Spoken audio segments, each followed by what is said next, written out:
Bonjour très chers téléspectateurs, merci de nous rejoindre sur notre média numérique Kivuatiko Media TV CAM en sigle. Vous êtes nombreux de partout, vous nous suivez à travers les quatre coins du monde et nous vous approchons de cette série d'informations sécuritaires de ce 5 juin 2024. Aujourd'hui, il s'est observé un calme relatif sur plusieurs lignes de front à travers le territoire de Rutshuru en province du Nord-Kivu où les rebelles du M23 ont nombreuses fois tenté de mettre la cité de Kanyabayonga sous leur contrôle, mais en vain. Les forces armées de la République démocratique du Congo, soutenues par les volontaires pour la défense de la patrie VDP, continuent à déjouer plusieurs tentatives de ces rebelles du M23 dans la région, dans le cadre de pouvoir les empêcher de mettre cette cité de Kanyabayonga sous leur contrôle.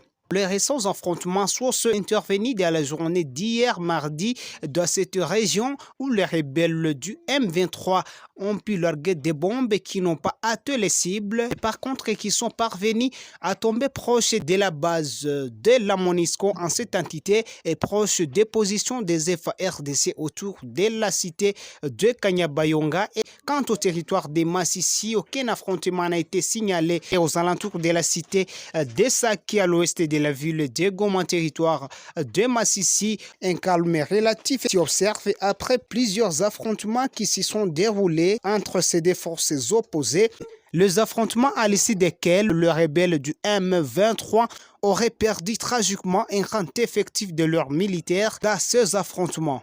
Face à cette situation très macabre dans la région, les forces armées de la République démocratique du Congo FARDC, soutenues par les volontaires pour la défense de la patrie, tous Congolais patriotes, sont appelés à fournir plusieurs stratégies à pouvoir déjouer les tactiques de l'ennemi dans le cadre de pouvoir lui empêcher à prendre plusieurs zones de la province du Nord-Kivu, mais par contre que les zones déjà occupées par ces rebelles puissent revenir entre les mains des forces armées de la République démocratique du Congo en vue de pouvoir donner sourire à cette population meurtrie depuis 3 décennies. Poursuivons cette information en territoire de Beni où la journée d'hier mardi 4 juin 2024, les terroristes qui opèrent dans cette région Light Defense Force ADF aurait fait une incursion dans un village où au moins 16 personnes ont perdu la vie au-delà de plusieurs portées disparues. Suivez ce reportage depuis la région de Beni.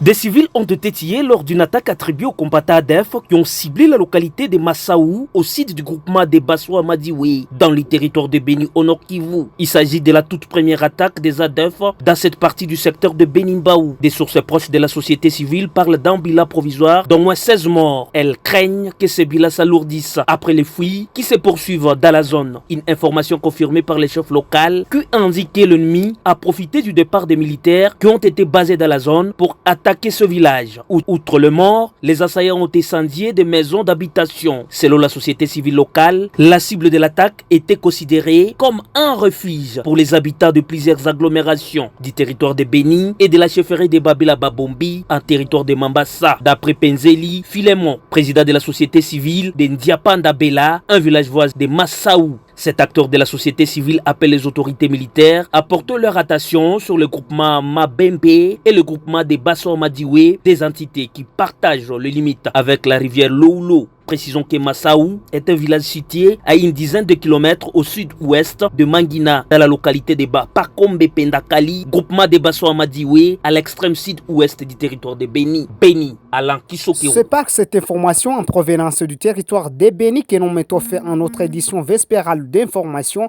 Vous êtes nombreux qui nous suivent à travers les 4 coins du monde et sur notre chaîne numérique Kivuatiko Media TV CAM. N'oubliez pas de vous abonner tout en partageant la réalisation aux autres.